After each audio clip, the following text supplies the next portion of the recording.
ये कहानी है 1938 कैरली नाम के एक आदमी की, हंगेरियन आर्मी में, और वो उस कंट्री का बेस्ट पिस्टल शूटर था।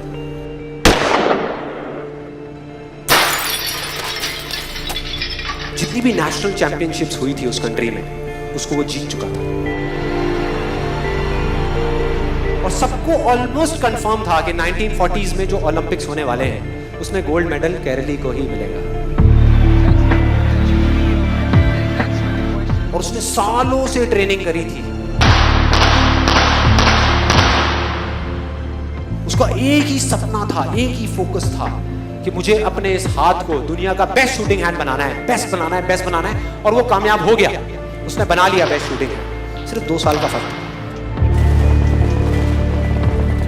1938 में एक आर्मी का ट्रेनिंग कैंप चल रहा था, क्योंकि वो आर्मी में था, तो एक एक्सीडेंट हो गया। उसके उसी हाथ में जिससे उसने गोल्ड मेडल जीतना था, उसमें एक हैंड ग्रेनेड फट गया और वो हाथ चला गया। जो उसका सपना था, जो फोकस था, सब खत्म।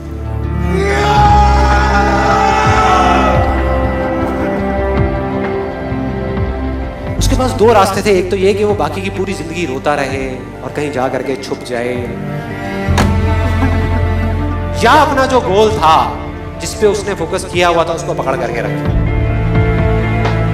तो उसने फोकस किया उस पे नहीं जो चला गया था, जो उसके पास नहीं था।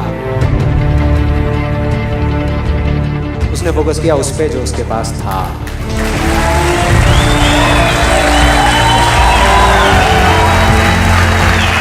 जो उसके पास था। और क्या था उसके पास में? एक लेफ्ट हैंड, एक ऐसा हाथ जिससे वो लिख तक नहीं सकता था। 1 महीने तक उसका हॉस्पिटल में इलाज चला इस हाथ के लिए, और सही 1 महीने बाद अपनी ट्रेनिंग शुरू करती इस हाथ के।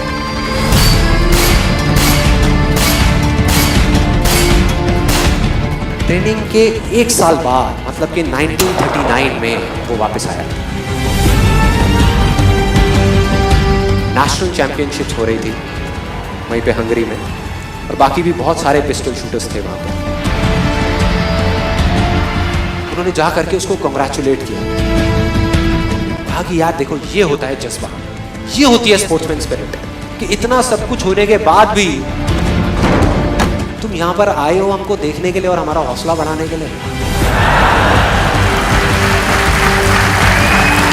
किसी को नहीं पता था कि वो 1 साल से अपनी ट्रेनिंग कर रहा था लेफ्ट हैंड की।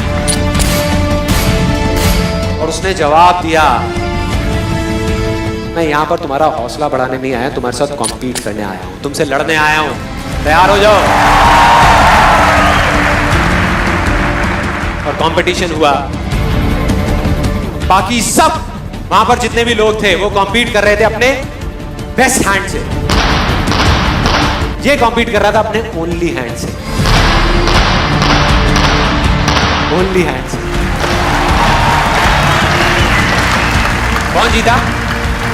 The man with the only hand, केरली, जीत गया। लेकिन वो यहां नहीं रुका। उसका गोल क्लियर था कि मुझे इस हाथ को इस कंट्री का नहीं, इस पूरी दुनिया का बेस्ट शूटिंग हैंड बनाना है।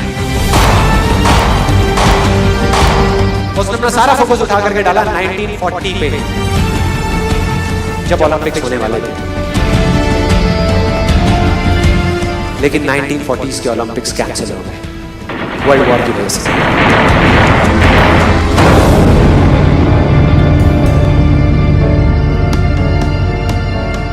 उसने अपना सारा फोकस उठा करके कहां डाल दिया? 1944 में जो ओलंपिक्स होने वाले थे उसके ऊपर। और 1944 में जो ओलंपिक्स होने वाले थे वो भी कैंसिल हो गए वर्ल्ड वॉर की वजह से। फिर से कैंसिल।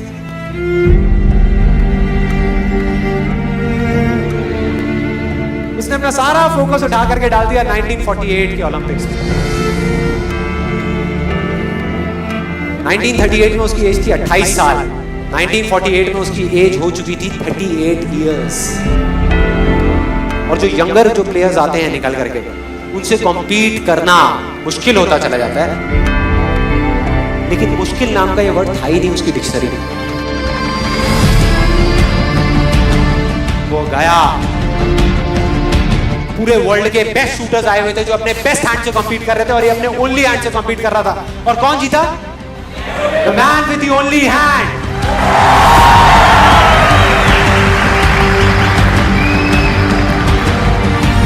लेकिन वो तब भी नहीं रुका। 1952 ओलंपिक्स, दोबारा कॉम्पीट किया उसने, और इस बार गोल्ड मेडल कौन जीता? गैरल ली। 4 साल बाद दोबारा से, और पूरी की पूरी हिस्ट्री को बदल करके रख दिया ओलंपिक्स। इस पर्टिकुलर कंपटीशन में उससे पहले किसी भी एथलीट ने लगातार 2 गोल्ड मेडल्स नहीं जीते।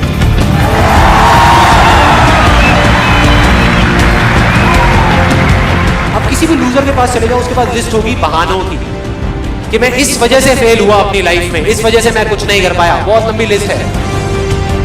और दूसरी तरफ विनर के पास चले जाओ, उसके पास में 1000 वजह होगी वो ना करने की जो वो करना चाहता है, सिर्फ एक वजह होगी वो करने की जो वो करना चाहता है, और वो कर जाएगा।